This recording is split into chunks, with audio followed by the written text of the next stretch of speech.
Nous sommes au siège de la Jeune Chambre internationale JCI Togo où s'est déroulée ce 4 janvier 2018 une conférence de presse en vue de présenter le nouveau bureau exécutif de l'année 2018 de la dite organisation. Durant cette séance d'échange, le bureau a eu à présenter le bilan des activités qui ont meublé l'année 2017, un bilan qui semble être positif. En 2017, nous avons pu amener plusieurs activités à la Jeune Chambre internationale Togo, notamment notre rentrée solennelle au mois de janvier. Au mois d'avril, nous avons eu le Conseil national de la Jeune Chambre internationale à mi-parcours. Nous avons eu à participer donc, à la conférence Afrique et Moyen-Orient qui s'est déroulée à Johannesburg, en Afrique du Sud. Ensuite, on a eu la Convention nationale de la Jeune Chambre internationale Togo au mois d'octobre, une convention au cours de laquelle nous avons eu justement à élire le nouveau bureau que nous avons le plaisir de conduire. Entre-temps, également sur des aspects projets, il y a eu plusieurs projets qui ont été rendus par les organisations locales. Pour ne citer que le projet Zéro grossesse en milieu scolaire rendu par la Jeune Chambre internationale de Fort-Boyard. Le bureau mandaté pour l'année 2018 a profité de l'occasion pour déballer son projet, un projet qui est en grande partie dominé par des activités à caractère environnemental, ce que nous explique le président national de la JCI.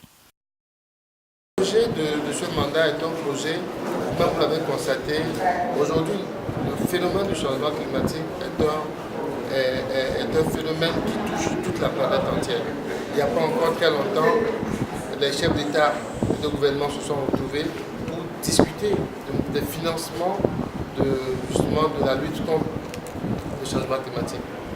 Ici, nous, jeunes en Afrique, parce qu'aujourd'hui, quand on le dit, l'Afrique est, on va dire, le continent qui est le plus impacté, on va dire, par ces changements climatiques. Et donc, forcément, il était question que nous, membres de la Jeune Chambre internationale Togo, nous soyons conscients que nous avons notre part à jouer. Et notre partition à jouer, c'est des petits gestes de sensibilisation, des petits gestes de formation que nous aurons à l'endroit de nos partenaires, à l'endroit des membres de la communauté, et aussi des petits gestes. Nous avons vu dans la troisième phase, il y a, on va dire, la transformation des dépotoirs en espace aérien. C'est un plaisir. Aujourd'hui, quand je prends le cas du canal Olympia, ça fait plaisir d'aller dans ce cadre qui, il y a 5 ans, quand vous y alliez, c'était réellement un dépotoir.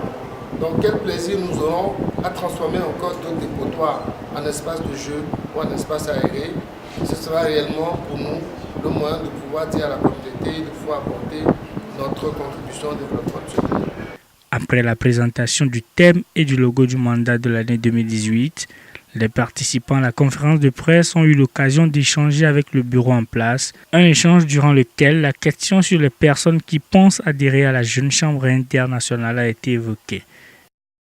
Sans distinction de race, ni de religion, ni d'ethnie, si vous avez entre 18 et 40 ans, armez-vous, rejoignez l'organisation, vous allez apprendre, et faire développer. À travers cela, c'est pour dire que nous sommes ouverts à tout jeune qui veut apporter sa contribution à travers ses compétences professionnelles, humaines, pour pouvoir justement aider d'autres jeunes à apprendre et à se former, à se développer.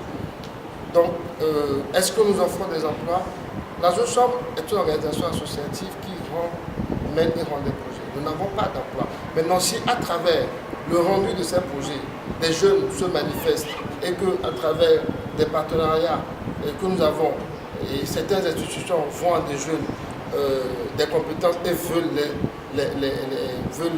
les recruter dans nos organisations, ouais. L'Assise a été convaincue par ces projets à caractère bénévole et social de la Jeune Chambre internationale pour l'année 2018. Le président national de la JCI a profité de cette séance pour présenter ses vœux au peuple togolais.